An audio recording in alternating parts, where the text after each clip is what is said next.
In the wilderness of Sinai, in the 2nd year after the Israelites had come out of the land of Egypt, the Lord spoke to Moses. He commanded him to take a census of all the congregation of Israel, every male 20 years old and upward, able to go to war.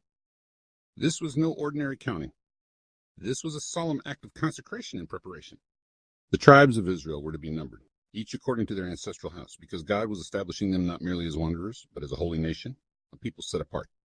Moses and Aaron stood before the tent of meeting, summoning the leaders of each tribe, 12 men, each the head of his ancestral house. The census revealed the strength of Israel's fighting men. Take a census of all the congregation of the sons of Israel, all in Israel who are able to go forth to war. Over 600,000 soldiers. But beyond the numbers lay a deeper meaning.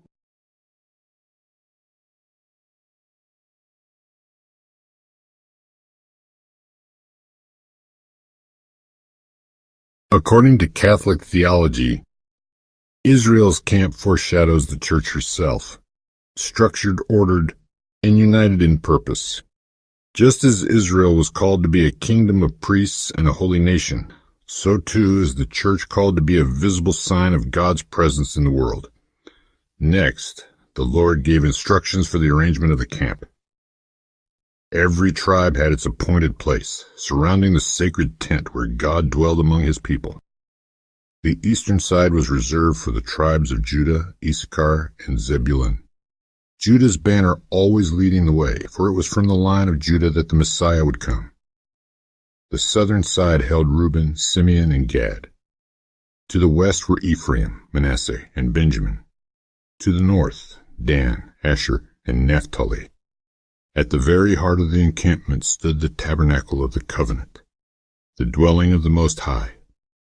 This arrangement symbolized that God must always be at the center of his people's lives. The Catechism teaches that this is a type, a foreshadowing, of the Church gathered around the Eucharist, the true presence of Christ in the tabernacle of every Catholic parish. Just as the tribes encamped around the Ark of the Covenant, so the faithful gather around the altar, where heaven touches earth.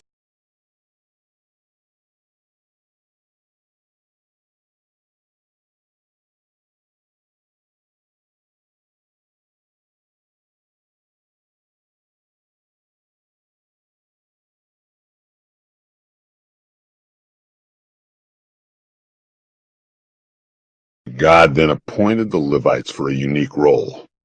While the other tribes were counted for battle, the Levites were set apart for the service of the sanctuary.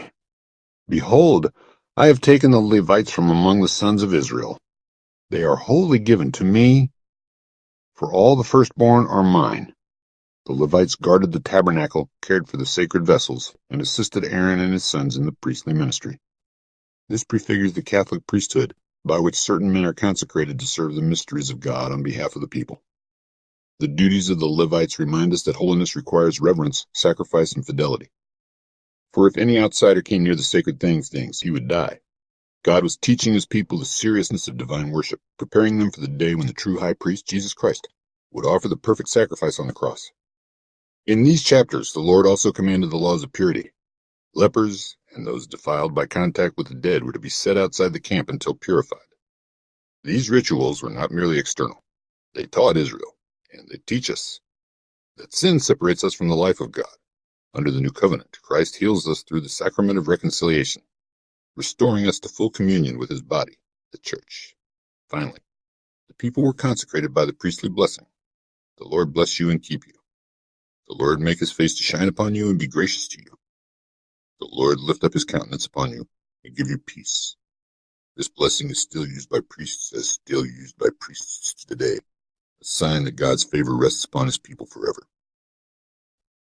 At last, when all preparations were complete, when the tabernacle had been set in order, when the camp had been purified, when the trumpets had been fashioned to summon assembly and announce movement, Israel was ready to depart, ready to journey onward through the wilderness, sustained by the promise that God himself would go before them in the cloud by day and the fire by night. And so, the first 10 chapters of the book of Numbers remind us, God is a God of order, not confusion.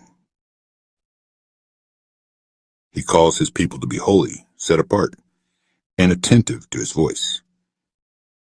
His presence must remain at the center of our lives. In every generation, the Church continues this pilgrimage through the deserts of sin and struggle, until, by grace, she reaches the promised land of eternal life. May the Lord bless you and keep you as you walk this journey of faith, trusting in His unfailing love.